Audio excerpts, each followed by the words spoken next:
अस्सलाम वालेकुम दोस्तों, कैसे हैं आप सब। मैं हूं हसनैन खान और आप देख रहे हैं हसनैन खान फूड सीक्रेट। आज हम बनाएंगे सूजी का हलवा। मिनटों में तैयार होने वाली रेसिपी है और हम आपको ये भी बताएंगे कि दानेदार हलवा आप कैसे बना सकते हैं। बिस्मिल्लाहिर्रहमानिर्रहीम। 1 कप घी लेंगे, थोड़ा सा घी को गर्म कर लेंगे, फिर इसमें ऐड करेंगे 3 से 4 सब्ज़ इलायची।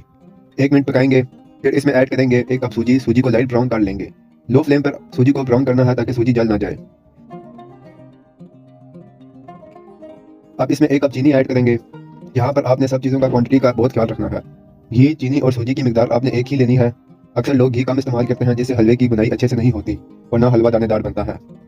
अब इसमें मेवा और नारियल डालेंगे। 1 से 2 मिनट पकाएंगे।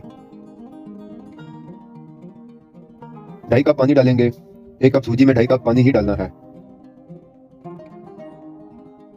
फ्लेम मीडियम पर भुनेंगे, चम्मच साथ साथ चलाते जाएंगे।